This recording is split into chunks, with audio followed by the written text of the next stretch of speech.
नमस्कार दोस्तों, मेरा नाम है नीलम। वेलकम बैक टू मॉम की डायरी। आज के इस वीडियो में आपके साथ 7 टिप्स शेयर करूंगी जो आपके बच्चे की इम्यूनिटी को स्ट्रॉन्ग बना देंगे। सबसे पहले जानते हैं कि इम्यूनिटी क्या होती है। इम्यूनिटी हमारी बॉडी की वो पावर होती है जिससे हम रोगों से लड़ते हैं। अलग अलग रोग, अलग अलग डिसीज, अलग अलग जीवाणुओं के द्वारा होते हैं। जीवाणु जैसे कि bacteria, virus, fungus, protozoa etcetera हमारी बॉडी में एंट्री करते हैं, और जब ये हमारी बॉडी में एंट्री करते हैं तो इनका सामना होता है हमारी इम्यूनिटी से। अगर हमारी इम्यूनिटी स्ट्रांग होगी तो इनको एक अच्छी फाइट देगी और इनको हरा देगी, तो हमें जीवाणु बॉडी में होने के बावजूद भी रोग नहीं होगा, डिसीज नहीं होगा। और वहीं पे अगर हमारी इम्यूनिटी कमज़ोर है तो हमारी इम्यूनिटी के ऊपर ये जीवाणु हावी हो जाएंगे, उसे हरा देंगे और हमें बीमारी पकड़ लेगी और हमें बीमारी के लक्षण आने चालू हो जाएंगे। आपने देखा होगा कि कुछ बच्चे बहुत ही फ्रीक्वेंटली बीमार पड़ते हैं। हर 2-3 महीने में उन्हें सर्दी, खांसी, जुकाम, डायरिया एक्सेट्रा कुछ ना कुछ दिक्कत आती ही रहती है, जिसकी वजह से उन्हें मेडिसिन लेनी पड़ती हैं और हॉस्पिटलाइज भी होना पड़ता है। लेकिन कुछ बच्चे ऐसे भी हैं जो एक साल में मुश्किल से एक आधी बार बीमार पड़ते हैं। एक आधा फीवर आता है चुटका पुटका, 1-2 दिन रहता है वो फीवर, बट उन्हें कोई हैवी मेडिकेशन लेने की ज़रूरत नहीं पड़ती, हॉस्पिटल जाने की भी ज़रूरत नहीं पड़ती, अपने आप रिकवर हो जाते हैं। तो ऐसा क्यों है? क्योंकि एक बच्चे की इम्यूनिटी यहाँ पे कमज़ोर है और दूसरे बच्चे की यहाँ पे स्ट्रॉन्ग है। तो इसीलिए एज अ पेरेंट हमें ये स्टेप्स ज़रूर लेने चाहिए जिससे हमारे बच्चे की इम्यूनिटी स्ट्रॉन्ग हो जाए। और बचपन में अगर इम्यूनिटी स्ट्रॉन्ग रहती है तो उसका फ़ायदा पूरा थ्रू आउट लाइफ मिलता है। आपकी जो क्वालिटी ऑफ लाइफ अच्छी रहती है, आपके शरीर को वेरियस डिसीजेस आसानी से कैच नहीं कर पाते हैं। तो चलिए देखते हैं कौन सी हैं ये 7 टिप्स जो कि बहुत ज़रूरी हैं बच्चे की इम्यूनिटी को स्ट्रॉन्ग करने के लिए। टिप नंबर 1 है कि ब्रेस्ट मिल्क बच्चे को ज़रूर से ज़रूर पिलाएं, स्पेशली जब बच्चा नवजात होता है और माँ का पहला मिल्क जो आता है जिसे हम कोलोस्ट्रम कहते हैं, दिखने में ये बहुत ही पतला और पीला मिल्क होता है, ये बच्चे को पिलाना बहुत ज़्यादा ज़रूरी है। क्योंकि नवजात बच्चे की अपनी खुद की कोई इम्यूनिटी नहीं होती है। मदर के इस पतले पीले दूध में एंटीबॉडीज़ होती हैं जो पहले से ही बनी होती हैं, और एंटीबॉडीज़ बच्चे के शरीर में जब जाती हैं तो उसे इम्यूनिटी देती हैं शुरुआती दिनों में अलग अलग डिसीजेस से फाइट करने के लिए।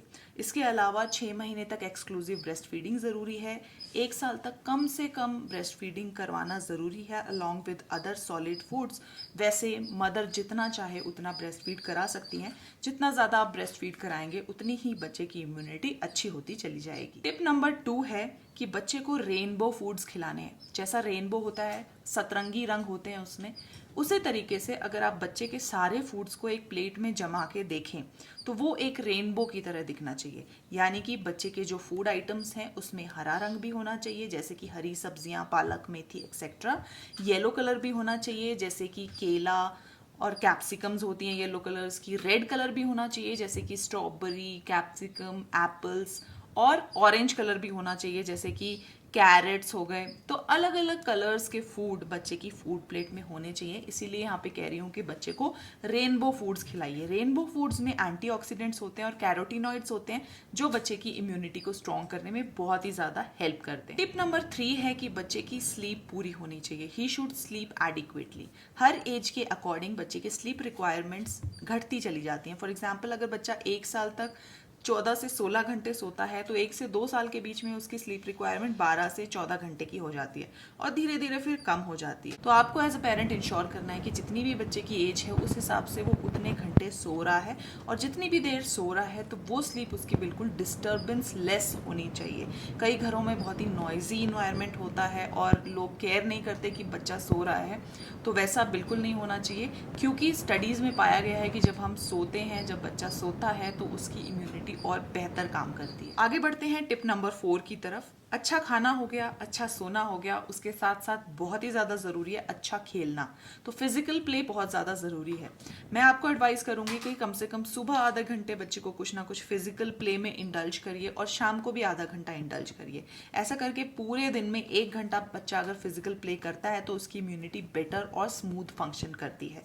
यहाँ पे पेरेंट्स की बहुत बड़ी रिस्पॉन्सिबिलिटी है। पेरेंट्स चाहें तो उसे एक्सरसाइज कराएं, डांस कराएं या फिर कोई गेम में इंडल्ज कराएं, लेकिन बच्चे का फिजिकल प्ले एटलीस्ट 1 घंटा पर डे होना चाहिए to build stronger immunity. Tip number 5 है कि बच्चे को हेल्दी हाइजीन हैबिट सिखानी है। फॉर एग्जाम्पल हैंड वॉशिंग बहुत ही ज़्यादा ज़रूरी है।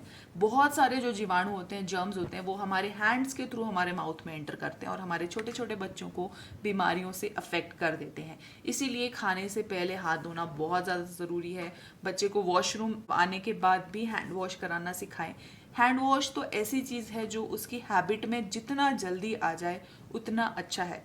इसके अलावा बच्चे का फूड जिन चीज़ों में बनता है और जो सर्विंग प्लेट्स हैं, कप्स हैं, वो सब बहुत ही हाइजीनिक होने चाहिए ताकि जर्म्स किसी भी रूट से बच्चे की बॉडी में एंटर ही ना कर पाए। Now moving on to tip number 6, protect your child from passive smoke. What is passive smoke? Active smoke तो वो होता है जो उसकी स्मोकर्स करते हैं, और वो जो स्मोक होता है, जो स्मोकिंग में निकलता है, उसमें बहुत सारे केमिकल्स होते हैं जो कि कैंसर कॉज करते हैं, इम्यूनिटी को सप्रेस करते हैं और तरीके तरीके की बीमारियां जैसे कि अस्थमा, ब्रोंकाइटिस, श्वास रिलेटेड जो बीमारियां होते हैं वो कॉज करते हैं। तो वो तो हो गया एक्टिव स्मोकिंग। लेकिन अगर आप किसी स्मोकर के विसिनिटी में रहते हैं या फिर आपके परिवार में कोई स्मोक करता है तो बच्चे भी उस एयर को इनहेल कर रहे हैं, तो उसे हम कहते हैं पैसिव स्मोकिंग। और पैसिव स्मोकिंग की वजह से भी बहुत सारी बच्चे में बीमारियां होती हैं, for example bronchitis, asthma, bronchiectasis etcetera. तो इसीलिए बहुत ज़्यादा ज़रूरी है कि बच्चे को एक स्मोक फ्री इन्वायरमेंट में रखें, स्पेशली जो सिगरेट स्मोकिंग से स्मोक आता है उससे फ्री रखें और डस्ट फ्री इन्वायरमेंट में रखें। तो that will also help build children's immunity. Moving on to our 7th tip. This is the last tip but not the least tip. तो हमारे बच्चे अक्सर बीमार पड़ते रहते हैं और उन्हें हम पीडियाट्रिशियन के पास ले जाते हैं, लेकिन बच्चों में मोस्टली जो इलनेसेस होती हैं वो वायरल इलनेस होती हैं। यूजुअली 3 से 5 दिन में वायरल इलनेस अपने आप ठीक हो जाती हैं अगर आप कोई उसे एंटीबायोटिक ना भी दें तो। लेकिन प्रैक्टिस में ये हो गया है कि बच्चों को हाई डोज एंटीबायोटिक्स दी जाती हैं। एंटीबायोटिक्स देने की वजह से जो जीवाणु होते हैं वो रेजिस्टेंट हो जाते हैं।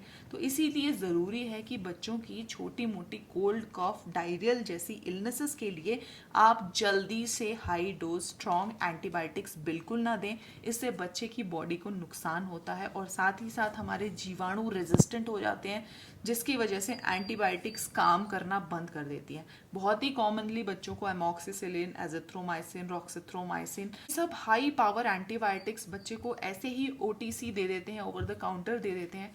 तो बिल्कुल मैं एडवाइस नहीं करूंगी कि आप बच्चे की छोटी मोटी इलनेस के लिए आप एंटीबायोटिक्स उसको दें। एंटीबायोटिक्स बच्चे के लिए भी खतरनाक हैं और जीवाणुओं को भी रेजिस्टेंट करवाती हैं। With this last tip I complete my video. ये थी मेरी 7 टिप्स। आई होप कि ये वीडियो आपके लिए हेल्पफुल रहा होगा। एक और हेल्पफुल वीडियो के साथ मैं फिर से मिलूंगी, तब तक के लिए बाय बाय।